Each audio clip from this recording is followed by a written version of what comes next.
تاجر جو متقی ہو، جو سچ بولتا ہو، جو احسان کرے لوگوں پہ، مجھے ایسا بنا دے، احسان کرے لوگوں پہ، مجھے ایسا بنا دے۔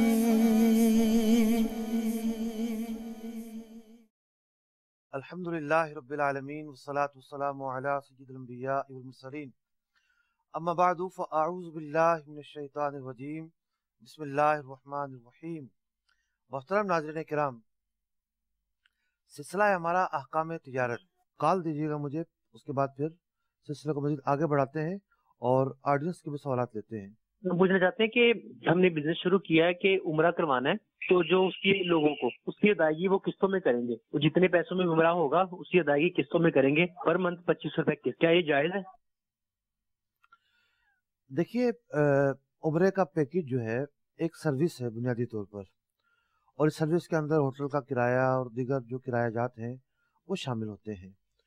تو کرایہ کا اصول یہ ہوتا ہے کہ مالک چاہے تو ایڈوانس پیسے لے لے سارے، چاہے تو وہ جیسے جیسے سروس استعمال کیے ویسے ویسے لیتا رہے، اور اگر وہ ادھار لینا چاہ رہا ہے، بہت بعد میں لینا چاہ رہا ہے، تو بلا شبہ اس کی بھی گنجائش ہے اور بلا شبہ لیا جا سکتا ہے۔ لیکن عام طور پر ایسا بھی ہوتا ہے کہ بعض اوقات عمرے کے نام پر بڑی عجیب و غریب قسم کی جو اسکیمز ہیں وہ مقرر کر دی جاتی ہیں، اور ان اسکیمز کی وجہ سے کچھ چیزوں میں خرابیاں آتی ہیں، اور وہ جو خرابیاں ہوتی ہیں ان کی بنیاد پر جو معاملات ہیں وہ گڑبڑ ہو جاتے ہیں۔ تو ایسی کوئی اسکیم نہیں ہونی چاہیے، کوئی شرعی خرابی خارجی اعتبار سے نہیں پائی جاتی تو کوئی حرج نہیں ہے۔ ہمارے مہروز بھائی آ چکے ہیں۔ ناظرین کے لیے بڑا انوکھا سلسلہ یوں ہے کہ ویسے تو مفتی صاحب کا ہی سلسلہ ہے اور مفتی صاحب جوابات ارشاد فرماتے ہیں تو ہی یہ سلسلہ ہو پاتا ہے، لیکن آج کی خصوصیت یہ بہت عرصے کے بعد، ایک دو بہت عرصے پہلے ایک سلسلہ تھا جو مفتی صاحب نے شروع کیا تھا، اور آج بھی جو ابتدا ہے وہ مفتی صاحب نے کی ہے۔ اور آج ہمارے ساتھ ایک خصوصیت یہ بھی ہے کہ بہت سارے تاجران بھی موجود ہیں۔ دعوت اسلامی کی جو مجلس تاجران ہیں، اس کے تحت مفتی صاحب کا پنجاب کا کچھ جدول بنا چند شہروں کا، اور تاجر اجتماعات ہوئے، اور اس حوالے سے پہلے میں پوچھتا ہوں مفتی صاحب کیسی کیفیت رہی، کیسی صورتحال رہی، کیسا محسوس کیا آپ نے؟ دیکھیے، سفر در سفر در سفر سلسلہ جاری رہا، اور اس پورے سلسلے کے اندر مجلس تاجران نے بڑی ہی گرم جوشی کے ساتھ کام کیا، اور سردار آباد کا جو ہمارا اجتماع ہوا ہے تو وہاں کرسیاں بھر چکی تھیں اور لوگ پیچھے کھڑے ہوئے تھے، کافی بڑی ہیوج جو ہے وہ اور کیفیت تھی۔ اپنے وقت سے کافی آگے سلسلہ چلا گیا تھا، جی لیکن اس کے باوجود الحمدللہ لوگ اٹھے نہیں۔ ٹھیک ہے۔ تو یہ ایک حوصلہ افزا بات تھی۔ اور جو پھر ہمارا اکاڑا میں ہوا سلسلہ، تو وہ تو مجھے یقین ہو گیا تھا کہ لوگ آج گیٹ پر کھڑے ہو جائیں گے جی، اور مجھے نکلنے نہیں دیں گے۔ آپ نے اعلان بھی کر دیا تھا یہ۔ ٹھیک ہے، یعنی ایک تو وہ بیان ہوا جو ہمارا ایک طے شدہ موضوع تھا، جی کاروباری تنازعات اور ان کا حل، جی پورا وہ بیان تھا، ٹھیک ہے۔ پریزنٹیشن نہیں تھی۔ اور اس کے بعد پھر لوگوں نے کہا کہ جی ہمارے تو بہت سارے اور مسائل ہیں، جی اور بھی تسی دس کے جانا ہے، جی جی آپ کو روک لیا گیا باقاعدہ؟ جان نہیں دینا ہے۔ باقاعدہ گلہ منڈی کے صدر کھڑے ہو گئے کہ جی ہمارے مسئلے حل کرنے ہیں، اور بہت سارے لوگ بیٹھ گئے۔ تو 2 گھنٹے کا بیان، اور اس کے بعد پھر کچھ مزید 2-2.5 گھنٹے الگ سے سوال جواب کا سلسلہ جاری رہا۔ جی، تو بہرحال مجھے بہت کچھ سیکھنے کو ملا ہے، اور ایک تو مارکیٹ سیکھنے کو ملی ہیں جی کہ جو بہت ساری نئی چیزیں ہیں، بہت ساری نئی چیزیں ہیں۔ مفتی صاحب، آپ کا مین جدول تو یہی تھا کہ تاجر اجتماعات یا مسائل تجارت جی سیمینار کے عنوان سے جو آپ نے 2 جگہ کیا، اوکاڑا میں اور سردار آباد میں، ہماری مدنی اصطلاح میں جسے سردار آباد کہتے ہیں یعنی فیصل آباد میں، اور آپ کا اس کے ساتھ ساتھ جامعۃ المدینہ کا بھی جدول رہا۔ یہاں میں چاہوں گا کہ آپ کا مین جدول تو تھا تاجرات کے ساتھ، تاجر اجتماع کے حوالے سے، مسائل تجارت سیمینار کے حوالے سے، لیکن آپ نے خصوصی شفقت کرتے ہوئے جامعۃ المدینہ کو سردار آباد میں بھی اور پھر اوکاڑا میں بھی وقت عنایت فرمایا، بلکہ اوکاڑا میں تو 2 دن آپ تشریف لے گئے۔ تو اس کی کیا وجہ تھی، کیا نیت تھی، کیا مقاصد تھے؟ देखिए तलबा जो है वो मुस्तकबिल के उलमा हैं, ठीक, मुस्तकबिल का सरमाया है। सही, और बुनियादी तौर पर जो मेरे उन्वानात थे वो ये थे कि इल्म फिक के अंदर महारत कैसे पैदा हो और फिकी ज़ौक़ कैसा पैदा हो। ठीक, तो अब मेरा हदफ ये था कि अगर आज ये बेहतर अंदाज में पढ़ लेंगे जी, और इनके सामने नए जावी और नए एंगल्स आएंगे ठीक, और ये डिफरेंट जिहाद से अगर सोचेंगे तो इनके लिए फ़ायदा मंद होगा। ठीक है। मुफ्ती साहब, एक तालिब इल्म ने मुझसे सवाल भी किया कि बाद औक़ात इस तरह की तरगीबी बातें जो मिलती हैं बंदा सुस्त हो जाता है, अमल नहीं कर पाता। बिल्कुल, मैंने अर्ज़ किया कि अमल करना एक जुदागाना चीज़ है। ठीक, वो एक खुद एक कैफियत है। मतलब तरगीबी बातों में अमल के फ़वाइद ही फ़वाइद हैं, ठीक, लेकिन अगर कोई अमल नहीं भी करता बिलफ़र्ज़, जी, क्योंकि वाजिबात तो जो है नहीं वो चीज़ें, जी, एक फ़ायदा ये होगा कि उसे उसके सामने एक विजन आ जाएगा ठीक, और वो डिफरेंट विजन के साथ सोचेगा।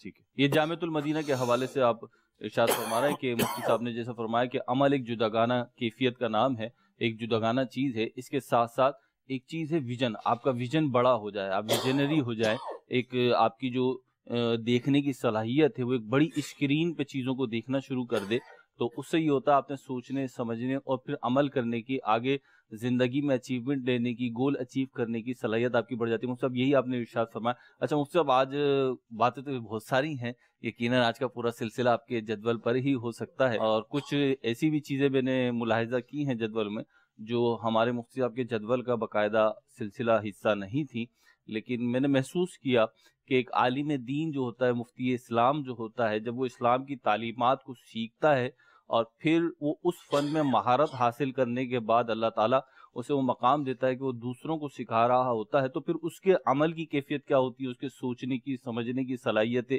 कैसे निखरती हैं, वो भी दिखी हैं। और यकीनन मैंने अर्ज़ किया जैसे कि ये पूरा सिलसिला इस पे हो सकता है, लेकिन बहरहाल अहकाम तिजारत है और हमारे सामने बहुत सारे ताजिरान है, और मुफ्ती साहब ने उकाड़ा का जो है सूरत हाल आपके सामने रखी है कि ताजिरान ने गोया कि मोहब्बत के अंदाज में बिठा लिया था कि जी जब तक हमारे मसाइल के जवाबात सारों के नहीं मिल जाते तो गोया कि नहीं जाने देंगे। तो ताजिर इस्लाम भाई बैठे हुए हैं, इनसे भी कुछ सवालात लेने हैं, तो सवाल की तरफ बढ़ते हैं। आप में से कोई इस्लाम भाई जो सवाल करना चाहें? मेरा नाम मोहम्मद शफीक चौधरी है। मेरा तल्लक एशिया की सबसे बड़ी होलसेल मार्केट से है। ठीक, मेरा मुफ्ती किबला सबसे सवाल है कि परचेज मैनेजर का तहाइफ लेना कैसा है? मुफ्ती साहब, ये बहुत उमूमी सवाल है। उमूमन जो बड़ी फैक्ट्रीज होती हैं, बड़े कारोबारी इदारे होते हैं, वहाँ पे एक शोबा होता है परचेजिंग का, और उस शोबे के तहत मैनेजर भी होता है, दीगर स्टाफ भी होता है कि जो परचेजिंग का काम करता है। एक हमारा सेल डिपार्टमेंट होता है बड़े तालीमी इदारों में कि जहाँ से जो है वो सेल को देखा जा रहा होता है, सेल कैसे बढ़ानी है, कैसे करनी है, मार्केटिंग कैसे करनी है। दूसरा जो शोबा होता है वो परचेजिंग का होता है, और जाहिर सी बात है बड़ा बुनियादी शोबा इस एतबार से कि परचेजिंग होगी तो फिर सेल होगी, मार्केटिंग होगी।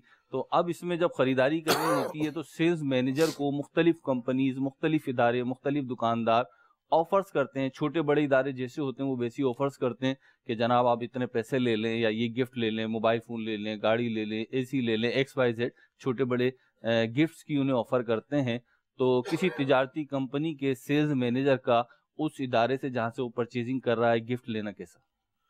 देखिए बहुत सारे मौके ऐसे हैं जहाँ चीज़ों को गिफ्ट का नाम दिया जाता है। ठीक है, देखना ये होता है कि शरीयत की तालीमात की रोशनी में ये गिफ्ट है या नहीं। ठीक, मिसाल के तौर पर हमारा जो डॉक्टर है मेडिकल रेप वाले से गिफ्ट देते हैं ठीक, कि जी आपको मलेशिया का टूर देंगे, आपको हम ऐसी देंगे, ठीक है, फ्री देंगे, आप बस दवाइयाँ हमारे लिए दें ठीक, हमारी कंपनी की दवाइयाँ लिखें। और किसी कंपनी की ना लिखें। ठीक, अब डॉक्टर उनके लिए सर्विस नहीं कर रहा है, उनके लिए सर्विस ना करने के बावजूद उसे वो गिफ्ट दिए जाते हैं। ठीक है, सर्विस तो उसकी मरीज के लिए है, ठीक है, मरीज के लिए वो सर्विस अंजाम दे रहा है, मरीज को फीस लेकर ठीक, और मुंह मांगी फीस लेकर, ठीक, यानी खिदमात का सिला ले रहा है वो मरीज दुनिया से। की शायद हर चीज में बार्गेनिंग हो जाए, जी, डॉक्टर से कोई भी बार्गेनिंग नहीं करता होगा। जी ऐसे ही है, तकरीबन ऐसे ही है। मुंह मांगी फीस लेकर वो अपनी तजवीज देता है आप ये दवाइयां इस्तेमाल करें। जी, तो अब उन तहाइफ की वजह से वो डॉक्टर महंगी दवाइयां लिखता है, 50 रुपए की दवाई काफी है तो 500 की भी लिखता है। सब डॉक्टर एक जैसे नहीं होते, लेकिन कुछ डॉक्टर ऐसा भी करते हैं। लेकिन अलल अमूम जो तहाइफ लिए जाते हैं वो रिश्वत के हुक्म में है, वो मतलब कि कंपनियों की मफादात हैं उसके पेश नज़र दिए जाते हैं। इसी तरीके से जो परचेजर है, अब परचेजर इस दुकान से माल खरीदे, इससे ना खरीदे, इसकी बुनियाद पर उसे लोग तहाइफ देते हैं कि ये हमारी दुकान से ही खरीदे, दूसरी दुकान से ना खरीदे। भाई वो तो कंपनी का मुलाजिम है, कंपनी उसको तनख्वाह देती है इस बात की कि वो जाकर बेहतर चीज खरीद कर लेकर आए। अब यही वजह बनती है कि यहाँ अगर नाकिस भी मिल रही होगी तो वो लेगा, बराबर वाली दुकान या मार्केट में सस्ती भी मिल रही होगी वो वहां से नहीं लेगा, वो यहीं से लेगा। ठीक, क्यों? उसे वहां से मुनाफा मिल गिफ्ट रहा के है, नाम गिफ्ट। पर रिश्वत मिलती है। ठीक है, तो ये गिफ्ट नहीं है, रिश्वत है। रिश्वत है ये।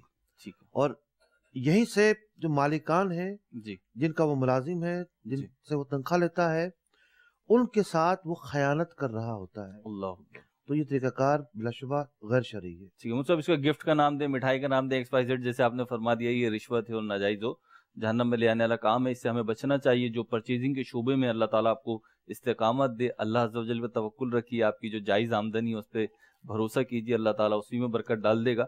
इन चीज़ों से बचने की कोशिश कीजिए। अगला सवाल कोई इस्लाम भाई करना चाहें? नाम है आबिद हुसैन। जी आबिद भाई। मेरा काम है शादी हॉल का बिजनेस है मेरा। ठीक है, मैं सवाल करना चाहता था कि ये हम अपने मुलाजमीन को ज़कात दे सकते हैं? ठीक है, तशरीफ रखिए। मुफ्ती साहब, ये जो सूरत हाल बयान करी, थोड़ा सा इसे और एक्सप्लेन में कर दूं कि बाज़ औक़ात ये होता है मुख्तलिफ कंपनीज में, इदारों में, कारोबारी हवाले से बिलखुसूस मुलाजिमीन की मुख्तलिफ कैटेगरीज होती हैं। कुछ हाई लेवल पे होते हैं, कुछ लो लेवल पर होते हैं। जो लो लेवल पर मुलाजिमीन होते हैं उनकी तनख्वाहें बड़ी महदूद होती हैं और बड़ी यूं कह लें हैंड टू माउथ होते हैं। उनकी तंगदस्ती का मालिकान को एहसास होता है। तो बिलखुसूस जैसा कि हमारे उर्फ में, एशिया के, पाकिस्तान के उर्फ में ये कि रमज़ान शरीफ में खुसूसियत के साथ सदका और खैरात करते हैं और ज़कात भी निकालते हैं।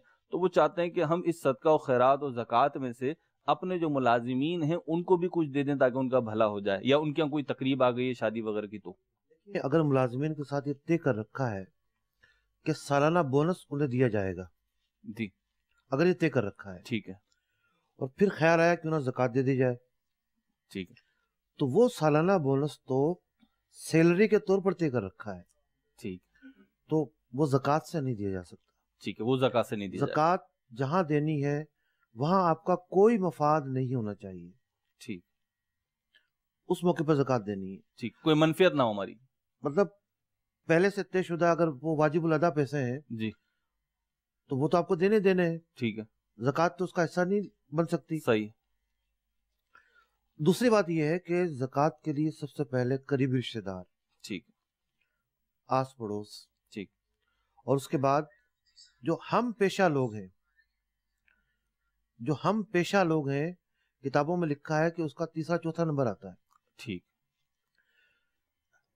तो इनके जो मुलाजिमीन है वो हम पेशा लोग हैं एक तरह से। सही, ठीक है, ये मालिक है, वो मुलाजिमीन है, ठीक है, दर्जे का फर्क है। लेकिन मामला यहाँ पर यह है कि शरीयत की तालीमात की हिकमत देखें आप। जी, करीबी रिश्तेदार और आस पड़ोस, हम पेशा लोग, क्योंकि हर आदमी पर एक पर्दा होता है, उसके हालात से कोई वाकिफ नहीं होता, लेकिन जो हमारे रिश्तेदार हैं हम उनके हालात जान रहे होते हैं। बिल्कुल ऐसा। जो हमारे साथ काम करते हैं या जो हमारे मुलाजिमीन हैं, हमें उनके हालात पता होते हैं, तो इसलिए ज़्यादा ताकीद है अगर वो मुस्तहिक ज़कात हैं उन्हें ज़कात दी जाए, लेकिन किसी किस्म की पहले से वाजिबुल अदायगी की मद में ना दी जाए कि आप सोचें बोनस बच जाएगा चलो ज़कात दे देते हैं। नहीं, ठीक है, ज़कात एक जुदागाना चीज़ है। ठीक है, अब एक और चीज़ भी है, ठीक, कि ज़कात तो अदा हो जाएगी जी, लेकिन सवाब नहीं मिलेगा। अल्लाह, वो क्या है? अगर कोई ये नियत करता है कि जनाब चलो ये मुलाजिम ज़रा टिक कर रहेगा, सही, या ये मासी जो है बार बार पैसे मांगती रहती है, उसको फला मौके पर ज़कात दे दूंगा, ठीक है, और जो है वो अच्छी तरह काम करेगी। ठीक, ज़कात देते वक्त अल्लाह की रजामंदी की नियत करनी है, जी, और ये नियत नहीं करनी कि जनाब आप अपने किसी जाती मफाद की वजह से दे रहे हैं। ठीक, अल्लाह ताला की रजा के लिए देनी है। ठीक है। तो मालूम ये हुआ कि जब जहाँ पे जो है वो, जैसे कि आपने तफसील बयान करी, खुलासा کرنا نہیں چاہوں گا میں، بلکہ اگلے سوال کی طرف بڑھوں گا کیونکہ مفتی صاحب ہی کا کام ہے خلاصہ کرنا بھی. اگلا سوال کوئی اسلام بھائی. مفتی صاحب سے کوشچن یہ ہے کہ تاجر تجارت کے مسائل کیسے سیکھیں؟ ٹھیک ہے جی. مطلب یہ ایک بڑا عمومی سوال ہے، آپ کو اس کا سامنا رہتا ہے کسی نہ کسی صورت میں کہ تاجران کی بعض اوقات کیفیت بنتی ہے کہ جی تجارت کے مسائل تو سیکھنے چاہیے، لیکن اب وہ آپ نے جیسے ارشاد فرمایا کہ اتنا آسان نہیں ہے، تو اب وہ جب سیکھنا چاہتے ہیں تو مشکلات آتی ہیں، کیسے سیکھیں؟ پہلے تو ذہن میں یہ بات بٹھائی جائے کہ تجارت بہت وسیع موضوع ہے. ٹھیک ہے. شریعت یہ کہتی ہے کہ تاجر کو تجارت پر پی ایچ ڈی کرنے کی ضرورت نہیں ہے کہ وہ تجارت کا ایک ایک مسئلہ سیکھے، یہ کوئی ضروری ہو. ایک شخص جو تجارت کرتا ہے 12-15 چیزیں ہوتی ہیں اس کے ساتھ. بھی کپڑا مارکیٹ میں ذرا الگ طریقے سے لین دین ہوتا ہے جی. ان کے ادھار نقد کے الگ معاملات ہوتے ہیں. جی. اناج منڈی تو بالکل ہی الگ ہے. ٹھیک ہے. اسی طریقے سے مینوفیکچرنگ کا جو نظام ہے اس کے ڈفرینٹ چیزیں ہیں. ٹھیک. اس میں آپ سپلائر سے رجوع کرتے ہیں، مال خریدتے ہیں، پارٹی کو بنا کر دیتے ہیں، لیبرز کے ساتھ انوالو ہوتے ہیں. آپ جس شعبے سے وابستہ ہے جی. آپ کا کریکٹر کیا ہے، ٹھیک ہے. آپ ہیں کیا؟ ٹھیک ہے. مینوفیکچرر ہیں، ٹھیک ہے. بروکر ہیں، بیچتے ہیں، ہول سیلر ہیں، ایکسپورٹر ہیں، امپورٹر ہیں. ہر چیز کے اعتبار سے میں سمجھتا ہوں 12-15 چیزیں ایسی ہوں گی بنیادی طور پر جو ہر تاجر کو سیکھنی ہوں گی. ٹھیک ہے. کوئی اتنا مشکل کام نہیں ہے. صحیح ہے. لیکن ہر شخص کی فیلڈ کے اعتبار سے اس کی دینی ضرورتوں والے سوال الگ ہیں. ٹھیک ہے. کوئی شخص یہ چاہے گا کہ بھئی میرا ریئل اسٹیٹ کا کام ہے، کمیشن کا کام ہے، تو میرے یہ مسائل ہیں، تو وہ تھوڑی سی چیزوں کے گرد معاملہ گھومے گا. ٹھیک. اسی طریقے سے ڈفرینٹ جو مارکیٹس ہیں تو ہر مارکیٹ کے الگ الگ سوالات ہوتے ہیں. ٹھیک. کوئی ایک نصاب سب کے لیے کافی ہو ایسا نہیں ہے. تو پہلے تو یہ جستجو اور یہ نیت ہونی چاہیے کہ میں نے سیکھنا ہے. جب بندے کی نیت یہ آ جاتی ہے کہ میں نے سیکھنا ہے جی تو نیت سچی منزل آسان. ٹھیک ہے. علماء سے رابطے میں رہے، کچھ نہ کچھ تجارت کے حوالے سے سنتا رہے. ٹھیک. ہمارا جو یہ سلسلہ ہے احکام تجارت، جی مطلب کہ ایک روایت رہی ہے کہ ہر سلسلے میں جی ایسے سوالات ضرور شامل ہوتے ہیں جو خود میرے لیے بھی نئے ہوتے ہیں. ٹھیک ہے. نئے سوالات ہوتے ہیں. نئے سوالات ہوتے ہیں. ٹھیک ہے. نئی جہات ہوتی ہیں، اس پہ سیکھنے کو ملتا ہے. جیسے مفتی صاحب نے تفصیل بیان کری، یہاں پہ میں 2 چیزیں ایڈ کرنا چاہوں گا کہ ایک تو جیسے مفتی صاحب نے فرمایا یہ سلسلہ احکام تجارت ہے، تو یہ دیکھتے رہیں گے تو انشاءاللہ روٹین میں رہے گا نا. آپ ایک دم سے سب کچھ سیکھنا چاہیں گے تو ذرا مشکل ہو جائے گا. ویکلی طور پر آپ سیکھتے رہیں گے، ایک ایک چیز سمجھ میں آتی رہے گی تو آسانی رہے گی. دوسرا، مفتی صاحب کا ایک یوٹیوب چینل ہے اور دارالفتہ اہل سنت کا بھی اپلیکیشن ہے، اس پہ کچھ مفتیان کرام کے، مفتی علی اصغر صاحب کے بھی اور دیگر کے بھی لیکچرز موجود ہیں، وہاں سے وہ لیکچر سنے جائیں. اور مفتی صاحب نے پچھلے سال بھی جب لاہور اور گجرانوالہ میں اجتماعات ہوئے تھے، تاجر اجتماعات ہوئے تھے، اس پہ بڑے تفصیلی پریزنٹیشن ارشاد فرمائی تھی. وہ بھی مفتی صاحب کے مفتی علی اصغر اتاری کے نام سے یوٹیوب چینل ہے، وہاں پہ موجود ہے، وہ سنے جا سکتے ہیں. اور اس کے ساتھ ساتھ بہت آسان، بہت سہل طریقہ یہ ہے، دارالفتہ اہل سنت کے نمبرز اپنے پاس رکھیے. آپ جیسے لاہور میں ہیں تو لاہور میں بھی دارالفتہ اہل سنت کی 2 شاخیں ہیں، باب المدینہ کراچی میں بھی ہیں، پنڈی میں بھی ہے، دیگر بہت سے جگہوں پر ہیں. تو آپ ان علماء اکرام سے مربوط ہو جائیے، رابطے میں آ جائیے. جو مسئلہ آپ کی فیلڈ کا ہوگا انشاءاللہ عز و جل، جیسے مجھ سے آپ نے فرمایا چند بنیادی مسائل سیکھ لیں گے تو آسانی رہے گی. اللہ تعالی ہمیں عمل کی توفیق عطا فرمائے. ایک کال شامل کر لیتے ہیں اور پھر آپ کی طرف آتے ہیں. جی پہلی کال دیجیے. میں ایک جگہ نوکری کرتا ہوں، تو اس نوکری میں نا مجھے چھوٹی ایک کنفیوژن ہے کہ وہاں جو لوگ رہتے ہیں جن کے پاس میں کام کرتا ہوں، وہ جن کی شراب پیتے ہیں، تو ان کو اٹھا کے دینا یا ان سے لے کے رکھ دینا، اس میں میرے لیے کیا شرعی حکم ہے کہ میں یہ کر سکتا ہوں یا نوکری چینج کر لوں یا کیا اس کا مسئلہ مجھے ابھی اگر بتا دیں. ٹھیک ہے جی. مطلب یہ جہاں کام کرتے ہیں وہاں پہ لوگ شراب پیتے ہیں تو ان کو شراب اٹھا کے دینا یا رکھنا لے کر، اس کے بارے میں کنفیوز ہیں، کیا کریں؟ بیچنے والے، شراب کی نقل و حمل کرنے والے، اٹھا کر دینے والے، ان سب کی ممانعت بیان کی گئی ہے. ٹھیک. تو یہ کام تو ان کا جائز نہیں ہے، گناہ پر معاملت کا کام ہے. ٹھیک ہے. مطلب اگر کسی شخص کی جاب تو کچھ اور ہو، یعنی جاب تو اس کی کسی اور شعبے سے ریلیٹڈ ہے، یہ کام نہیں کرتا وہ، لیکن اس کا باس یا دیگر افراد اسے کہتے ہیں، تو جب بھی उसके लिए यही हुक्म होगा। यही हुक्म होगा। ठीक है जी। आप में से किसी इस्लाम भाई का कोई सवाल? मेरा सवाल ये है मुफ्ती साहब की बारगाह में, इन्वेस्टमेंट करते हुए क्या एहतियात करनी चाहिए? इन्वेस्टमेंट करते हुए क्या एहतियात करनी चाहिए? दीन मोहम्मद भाई बहुत मुख्तसर सा सवाल किया आपने, लेकिन जवाब तो मुफ्ती साहब देंगे, लेकिन मुझे अंदाजा हो रहा है काफी बड़ा जवाब है इसका। There are two kinds of investment, दो किस्में हैं। एक को कहते हैं मुदारबत, कि आपके पैसे हैं और सामने वाले की सिर्फ मेहनत है। दूसरी ये है कि आपके भी पैसे हैं और उसके भी पैसे हैं, इसको कहते हैं शराकत। ठीक है। पहले को क्या कहते हैं? मुदारबत। नबी अकरम अलैहिस्सलाम ने तिजारत फरमाई, पार्टनरशिप भी फरमाई, मुदारबत भी फरमाई। आप जो मुल्क शाम तशरीफ ले गए थे, हजरत खदीजतुल कुबरा रज़ी अल्लाह तआला अन्हा के साथ जो शराकत हुई थी, उलमा ने लिखा कि वो मुदारबत थी। ठीक। यानी इन्वेस्टर जो हैं वो हजरत खदीजतुल कुबरा रज़ी अल्लाह तआला अन्हा थी, और उसी पर उन्होंने देखा कि इंतहाई अमीन हैं, परहेजगार हैं, और फिर उसके बाद वो आपके निकाह में आई। ठीक। तो सबसे पहले तो इसकी दो किस्में हैं इन्वेस्टमेंट की, और दोनों के उसूल और ज़वाबित अलग अलग हैं। ठीक। नफा नुकसान के मामलात अलग अलग हैं। ठीक। मिसाल के तौर पर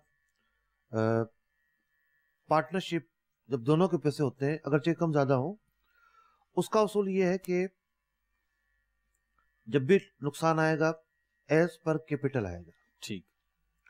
मुदारबत के अंदर नुकसान तकरीबन हम कह सकते हैं कि इन्वेस्टर को बर्दाश्त करना पड़ता है। ठीक। अगरचे कि वो जो वर्किंग पार्टनर है उस नुकसान को रिकवर करने के मराहिल पर वो काम करेगा। ठीक है। लेकिन उस पर बराह रास्त जो है वो नुकसान आए ऐसा नहीं है। ठीक। फिर इसकी और बहुत सारी सूरतें हैं। ठीक है। इसकी डिटेल मेरे 2 लेक्चर मौजूद हैं दारुल इफ्ता अहले सुन्नत की जो एप्लीकेशन है जी, उस पर वो मौजूद हैं। ठीक। कि शिरकत क्या होती है, उसके उसूल ज़वाबित, मुदारबत क्या होती है, उसके उसूल ज़वाबित वहां से सीखे जा सकते हैं। 2-3 बातें मैं और अर्ज कर दूं कि आमतौर पर इन्वेस्टमेंट में गलती कहाँ होती है। इन्वेस्टर गया किसी शख्स के पास, जी आप किस बुनियाद पर मुझे नफा देंगे? बस मिल जाएंगे, आपको मिल जाएंगे, आप बेफिक्र रहें। ठीक। अंदाजन 20-22 हजार रुपए दे दूंगा। ठीक। होना ही चाहिए कि वो जो भी मोड ऑफ ट्रेडिंग है शरीयत के मुताबिक उसको इख्तियार करे, ग्रोथ कितनी हो रही है उसका हिसाब करे, और जो रियलिटी है उसको बेस बनाकर नफा निकाले। ठीक है। होता है तो दे, वरना ना दे। ठीक। लेकिन या तो पहले से तय कर लेते हैं हर महीने देना ही देना है आपको जनाब, सही, और मुनाफा ही देना है, मुनाफा ही देना है, ठीक है, हो या ना हो। ठीक है। दिल में अगर थोड़ी सी शक व शुबा पैदा हो रहा हो और जमीर जो है वो मलामत कर रहा झुंझेड़ रहा हो, तो ये कर लेंगे कि कभी 2000 कम दे दिए, कभी 2000 ज्यादा दे दिए। जी, वो कमी बेशी के साथ दे रहे हैं, फिक्स नहीं किया हुआ। ये भी जो है वो सिर्फ दिल को मनाने वाली बात है। ठीक है। रियलिटी बेस्ड है ठीक। कि हिसाब करें। ठीक। जब आप किसी को साथ मिला रहे हैं तो हिसाब से क्यों बड़ी जिम्मा हो जाते हैं? यानी क्लोजिंग करनी होगी। क्लोजिंग करनी होगी। ठीक है। स्टार्ट के वक्त भी और उसके बाद भी। ठीक। और बहुत सारे लोग क्या करते हैं, इन्वेस्टमेंट ले लेते हैं, ठीक है, उससे कारोबार करने के बजाय अपने कर्जे उतार देते हैं, अपनी उधारियां चुका देते हैं और उसको लमसम दे रहे होते हैं नफा, तो सूद है। ठीक। आपने कारोबार में तो उसकी रकम लगाई ही नहीं है।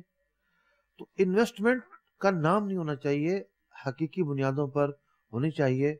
और भी बहुत सारी इसकी डिटेल है, फिलहाल मुख्तसर इतना ही काफी है। ठीक है जी, आपको कुछ जवाब मिल गया और कुछ जैसे कि अर्ज किया ये काम करना है आपने। जी, आप में से कोई और सवाल करना चाहे इस्लाम भाई? मेरा सवाल मुफ्ती साहब से ये है कि एक बंदा कारोबार में पैसे लगाता है और दूसरा मेहनत करता है, तो उसमें ज़कात कौन अदा करेगा? एक पैसे लगा रहा है और दूसरा मेहनत कर रहा है। मेहनत कर रहा है। देखें, कैपिटल वाले का तो कैपिटल है, वो कैपिटल का मालिक है। ठीक, इस बात में तो कोई शक नहीं है। सही। लेकिन वो कैपिटल जिस दिन ज़कात फर्ज हो रही है जी, किस शेप में है ये देखना होगा। ठीक। अगर वो उस शेप में है कि जिन पे ज़कात फर्ज होती है जी, तो एक अलग मामला है। मिसाल ठीक। के तौर पर किसने कहा कि भाई मैं दुकान डालूंगा ठीक है। और इससे माल खरीद कर डालूंगा, ठीक है। उसको 10 लाख रुपए दे दिए। ठीक। 10 लाख रुपए में से 3 लाख रुपए का तो फर्नीचर ही आ गया, सही। उस दुकान के रेक वगैरह बना लिए, काउंटर बना लिया। ठीक। अब ये फर्नीचर बेचने के लिए नहीं रखा है, ठीक। इस पर ज़कात नहीं हुई, सही। तो 10 में से 3 लाख तो वैसे चले गए, ठीक है, माइनस हो गए। माइनस हो गए। ठीक है। अच्छा, कुछ पैसे डिपॉजिट में दे दिए, ठीक है। दुकान का जो दुकान किराए पर ली थी, तो डिपॉजिट की जो रकम है वो बराह रास्त मालिक की मिल्कियत में मौजूद है, वो ज़कात में शुमार तो करेंगे उसको, ठीक। लेकिन इस काम में तो शामिल नहीं हुई ना वो। ठीक है। अब कुछ पैसे वो जिससे माल खरीदा, जी। तो ज़कात 3 चीजों पर फर्ज होती है, सोना, चांदी और माल तिजारत। ठीक है। करेंसी जो है चांदी के हुक्म में है। ठीक है। अब जो माल तिजारत है इस पर ज़कात फर्ज है। सही है। मिसाल के तौर पर काम शुरू किए हुए काफी टाइम गुजर चुका था, सही है।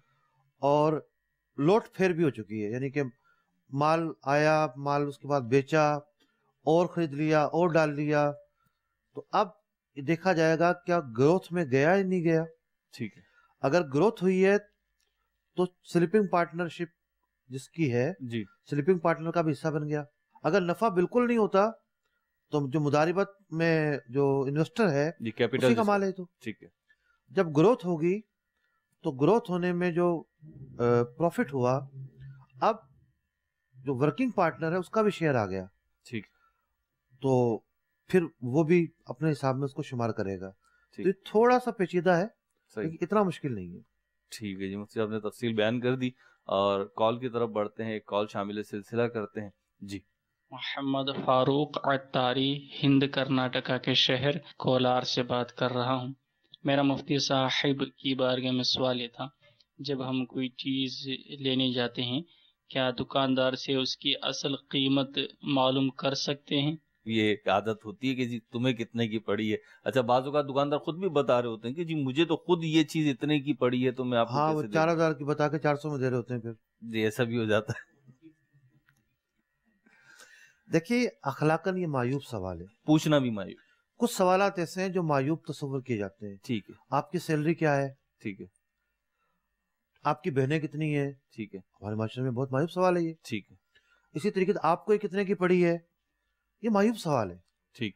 तो देखना चाहिए कि मैं क्या सवाल कर रहा हूँ। ठीक। हर शख्स की एक प्राइवेसी होती है। ठीक है। ऐसे सवालात नहीं किए जाएंगे जिसका ताल्लुक प्राइवेसी से है। ठीक है। तो ऐसे सवाल नहीं करने चाहिए, अवलन तो ये है। ठीक है। हाँ, बाज औकात कुछ ऐसी डीलिंग होती है कि दुकानदार के लिए शरअन जी बताना जरूरी होता है कि मैंने इतने की खरीदी है। ठीक। रूटीन में से डीलिंग नहीं होती। ठीक है। भाई एक दोस्त आया किसी के पास, कहने लगा कि देखो भाई मैं एक माल खरीद रहा हूँ और उस माल पर जो है वो इतना नफा हो जाएगा। ठीक है। मैं माल खरीद रहा हूँ इतने का, मैं इतने रख के आपको बेच दूंगा। अभी बेचा नहीं उसने, बातचीत चल रही है। ठीक है। और आपको भी ना वो इतने का पड़ेगा और आप बेचोगे तो इतना आपको नफा मिल जाएगा। ठीक है। तो वो डीलिंग जिसमें दुकानदार अपनी कीमत बताकर बेचे उसे बे मुराबाहा कहते हैं। ठीक। और ये इन्वेस्टमेंट का एक तरीका शरीयत ने बताया है। ठीक। जब आप किसी के साथ इन्वेस्टमेंट कर रहे हैं, किसी को अपने साथ मिला रहे हैं, वह मुराबा बेहतरीन मूड ऑफ ट्रेडिंग है। ठीक। कि भाई ये चीज मुझे इतने की पड़ रही है, लागत बताकर। ठीक। और मैं आपको इतने की बेचूंगा, फिर आप आगे जो मर्जी करें। ठीक। तो यहाँ जरूरी हो जाएगा। ठीक। लेकिन रूटीन की जो लाइफ है उसमें ऐसा नहीं होता। आप परचून की दुकान पर जाएं और ये पत्ती का डब्बा बताओ आपको कितने का पड़ा है जी, तो बड़ा अजीब सर। ऐसा नहीं है। ठीक है जी, आखिरी सवाल शामिल करेंगे। मेरा सवाल ये है कि टैक्स के लेने और देने के मामला तो वो कैसे शरई कैसे है? मुझसे यहाँ पे एक चीज और शामिल कर दूं, हमारा वक्त अगरचे मुख्तसर है, वो ये कि जो ज़कात का सवाल एक आया था उस वक्त मेरे जहन में सवाल आ रहा था, लेकिन अब बिल्कुल वो लगता है कि इसके साथ कर लेना चाहिए। एक ताजिर ने सवाल किया ओकाड़ा में कि टैक्स जो होता है, बाज़ औक़ात हमें ऐसे लगता है कि जी टैक्स बहुत ज्यादा लग गया है, तो क्या उसमें ज़कात दे सकते हैं? ये इन्होंने टैक्स का पूछा और एक ये टैक्स की मद में ज़कात। जी, मतलब यानी ज़कात की रकम से टैक्स पे कर दें, मतलब ज़कात की रकम गुरबा को नहीं देनी है। जी, अस्तगफिरुल्लाह। देखिए बात है समझने की। जी, पेट्रोल की कीमत आज अगर हुकूमत कहती है कि जी 10 रुपए बढ़ गई बिल फर्ज जी, तो पेट्रोल पंप वालों को नुकसान होगा? नहीं होगा। उसको क्या नुकसान होना है? उनको उसने तो जो अपना मार्जिन रखा वो ले लेना है। जी बिल्कुल ऐसे ही, आगे कस्टमर को तो बढ़ा के ही देना। नुकसान तो कस्टमर का होगा ना। जी, तो जो चीज मार्केट में बिक रही है जी, टैक्स इसमें इंक्लूड है। जो चीजें बाहर से आती हैं सेल टैक्स उस पर लग जाता है, उसकी अदायगियां हो जाती हैं। जी, जो दुकानदार माल बेचता है वो टैक्स शामिल करके रेशो निकाल के माल बेचता है। जी ऐसे ही। अब वो ये चाह रहा होता है कि मुझे और बचे, ठीक है, यानी प्रॉफिट में मजीद इजाफा हो, और इजाफा हो। ठीक है। और ये भी जरा मैं डंडी मारूं, चोरी करूं, ओवर इन्वेस्टिंग करूं, अंडर इन्वेस्टिंग करूं और मुझे और बचत हो, ठीक है, तो उसको तो नुकसान तो नहीं हो रहा होता। हालांकि ठीक है, अगर एक चीज महंगी पड़ती है तो मार्केट में महंगी बिकती है। ठीक है। टैक्स रियासत की जरूरत है। ठीक है, रियासत का जितना भी निजाम चलता है वो टैक्स पे चलता है। ठीक है। फिर मुल्की कानून है। ठीक। मुल्की कानून जब काबिल गिरफ्त हो और जब उस पर सजाएं हो तो शरीयत भी ये कहती है कि उस पर अमल करना वाजिब है। ठीक। अमल नहीं करेंगे अपने आप को जिल्लत पर पेश करेंगे। तो टैक्स जो है वो सबको अदा करना चाहिए। ठीक। अब हम कहते हैं जनाब यूरोप जो है वो फलाई रियासत है और वहाँ हर बेरोजगार का वजीफा बंधा हुआ है जी। और जनाब वहाँ हर आदमी को दवाइयाँ मिलती हैं, तो भाई वो टैक्स देखें कितना देते हैं। ठीक। टैक्स का रेशियो ज्यादा है, 40-40% 40% टैक्स दे रहा होता है वहाँ पर। ठीक। तो रियासत की जरूरत है, लेकिन जो रियासती महकमों में जो लोग काम करते हैं जी वो भी काबिल मुआवजा है। ठीक है। अगर वो इस कौम का पैसा गलत इस्तेमाल करेंगे, ठीक, जाया करेंगे, खुर्द बुर्द करेंगे, करप्शन में लगाएंगे, ठीक, तो कयामत के दिन की गिरफ्त होगी। ठीक। उन पर तो दोहरा बोझ है। सही। एक तो रियासत का नुकसान किया उन्होंने जी, दूसरा जो लोगों का पैसा था वो उन्होंने जाया किया है। ठीक। तो वो जवाबदेह होंगे कयामत के दिन। ठीक है। हमारा जो सिलसिला है उसका वक्त इख्तिताम को पहुंचा है। देखते रहिए मदनी चैनल। सल्लु अलल हबीब सल्लल्लाहु तआला अला मुहम्मद सल्लल्लाहु तआला अलैहि वसल्लम। ताजिर जो मुत्तकी हो, जो सच बोलता हो, जो एहसान करे लोगों पे, मुझे ऐसा बना